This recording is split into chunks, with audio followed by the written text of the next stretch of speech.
Assalamu alaikum. My name is Dr. Kamran and you are watching my YouTube channel Dawaa Info.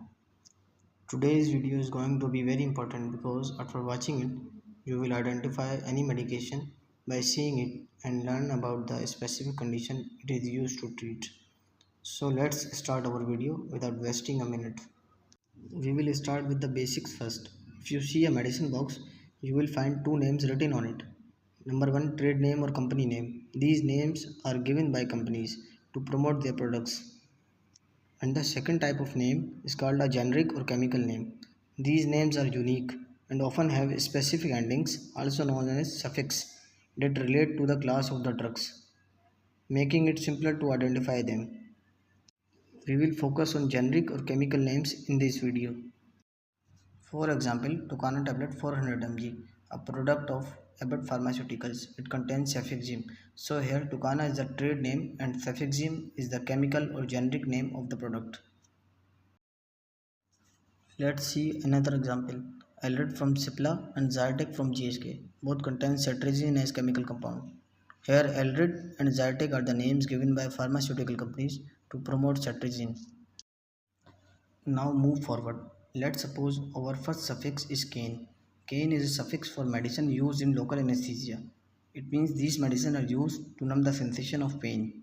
These medicines are commonly used in minor OT before suturing the wound. Some examples of cane suffix include xylocaine, benzocaine, amylocaine, and lidocaine. If you look into these, all four medicines have the suffix cane at the end. Our next suffix is prazole. The medicine that contains suffix prazole in its name is used for acidity, heartburn, and ulcer treatment, and it works by blocking the proton pump, which result in decreased acid production. For example, omeprazole, esomeprazole, pantoprazole, and rabeprazole. If you look closely, all these contains prazole in their names. Next, our suffix is mycin. Mycin is used for antibiotics. Antibiotics are the medicines that are used to treat bacterial infections. Some of the examples of mycin include azithromycin, erythromycin, clarithromycin, and neomycin. If you see at the end, all contain mycin in their names. Next suffix we have is olol. Olol is for beta blockers and it is used for conditions like hypertension, myocardial infarction, and congestive heart failure. Or if someone has a cardiac related disease, then doctors prescribe beta blockers. Some examples include propranolol, atenolol, ismolol, and bisoprolol. These are all examples of beta blockers. If you look into these, all medicines have the suffix olol at the end. You can see the image of tablet Enderal on the right side, which contains propranolol. Propranolol is used for hypertension, which means raised blood pressure. Next suffix we have Zyd and Myd. Both are used for diuretics. These drugs increase urine output and these drugs are used for patients who have very high blood pressure and generalized body swelling, also known as edema in medical terms. Some examples are furosemide, bumetanide, benzthiazide, and chlorothiazide. So these medicines are examples of Zyd and Myd. Here I have an image for your understanding. Lasix is available on the market and furosemide is its chemical or generic name. This medicine is used worldwide as a diuretic drug. The next suffix we have is vir. If you see any medicine ending with vir, then it is an antiviral drug. These medicines are often used to treat viral infections. Some examples of vir include acyclovir, ritonavir, and indinavir. Now look at the image on the right side showing the word vir in the composition of the drug. The next suffix is PAM and it is used to classify anti-anxiety and anticonvulsant drugs. If someone having fits, anxiety, irritability or having troublesome sleep, then doctor prescribe this medicine and the list include diazepam and lorazepam, both having words PAM at the end. Here I also put an image of diazepam and lorazepam which contain the suffix PAM at the end. Next is statin. Statins are used during hyperlipidemic conditions, which means when patients have deranged lipid profile, have high LDL or cholesterol in their blood. These patients are at increased risk of heart attacks, so doctors prescribe statins to lower down their cholesterol levels. Its examples include atorvastatin, simvastatin, and lovastatin. You can see the image of drug Lipitor having the chemical composition atorvastatin, and at the end the word statin is there. The next suffix is son, and son represents steroids which decrease inflammation in the body.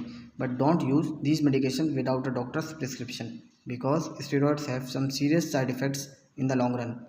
Examples are dexamethasone, betamethasone, and cortisone.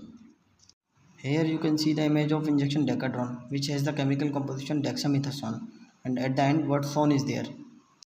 Our next suffix is azole. Azole is used to categorize antifungals. These medications help to cope with fungal infections. Examples include ketoconazole, fluconazole, iconazole, and miconazole. Now it's very simple for you. If you see azole in the chemical composition, you will very quickly identify that this is an antifungal medication. The next suffix is tridine. It represents H2 receptor blockers. These drugs are also used to treat acidity, heartburn, and ulcer, just like PPIs. These drugs block the histamine receptor in the stomach and result in decreased acid production. Examples include ranitidine, famotidine, cimetidine, and ribzatidine. You can see all four have a common word, tridine. The next suffix is cetron.